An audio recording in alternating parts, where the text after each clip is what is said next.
we are going to study the Doppler effect. This is the source of the sound. It is moving to the left with the velocity of the v. The source of the sound is located here. Forming crest is moving to these positions. And the source of the sound moving to the next positions. Forming crest corresponds to the next circle.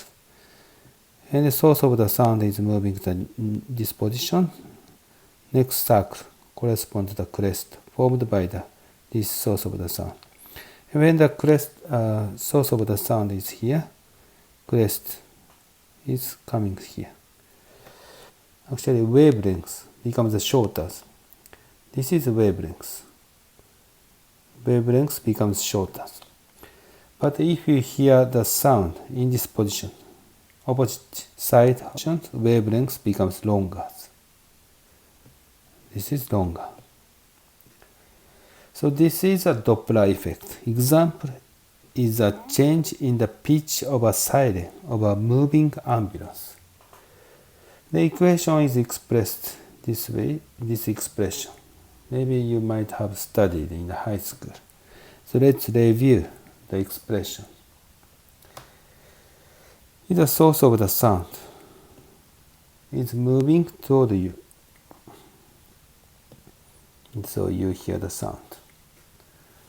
Then distance, the sound is moving. For the one cycle is a ct. T is a period. During the one cycle, this source of the sound is moving in the directions toward you.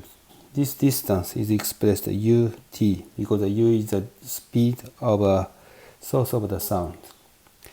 Then wavelengths we observe. This is observed wavelengths. Lambda observe. So by looking at these figures, you can easily find that lambda observe plus ut equals ct. So lambda observe is c minus ut. And the lambda observe is expressed c over f observe. And this is c minus u. And t is 1 over frequency of the source of the sound. So from this equation, observed frequency is expressed f sub 0 c over c minus u.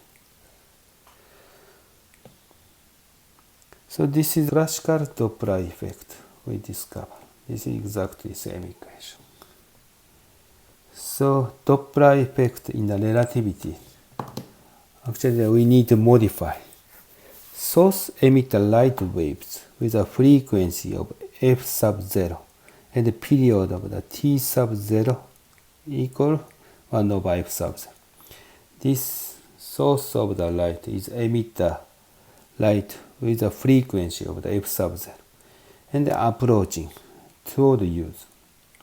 We observe the time interval t between the emission of the successive wave crest by a moving source.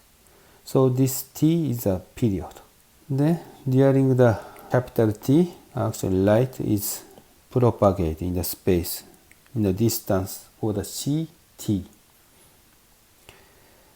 And the source of the light is moving the distance of the ut. This is a new wavelength, lambda. So ut plus lambda equals ct. Exact same equation in the last case. Lambda plus ut equals ct. So there is no difference between the classical theories and new theories by considering the relativities at this point. So we derived lambda equal c minus u times t. So f frequency is expressed c over lambda.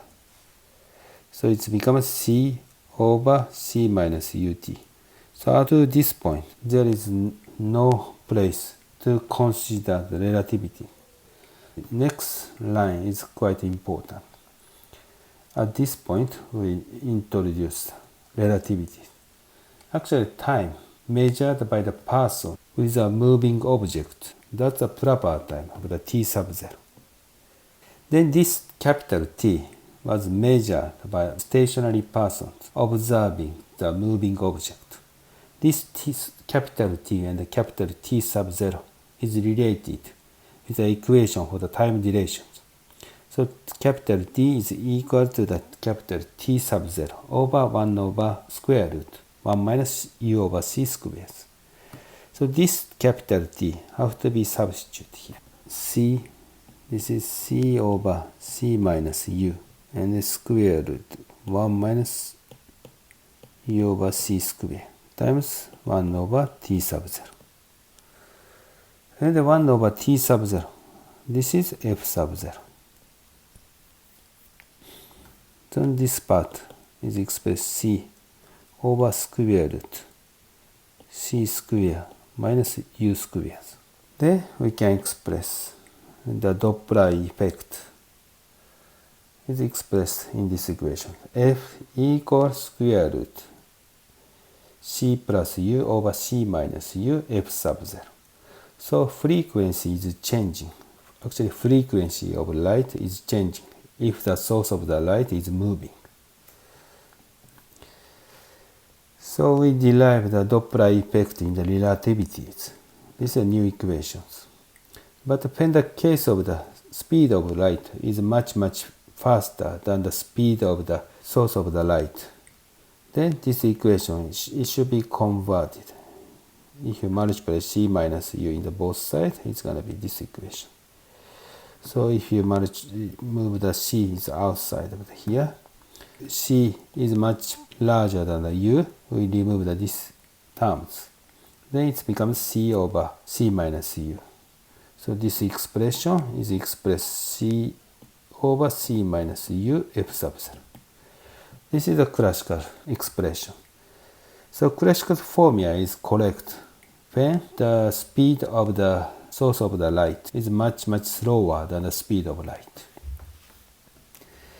Then we use this idea to measure the speed of the galaxies. Actually, galaxy is moving away from us. In this case, the u is a negative quantity. It's better to use an absolute sign. Then f is always smaller than the f sub 0. So frequency is smaller. So this means light is red shifted. So from the observation of the change of the frequency from the galaxies located far away from us, we realize actually the universe is expanding. So expansions of the universe.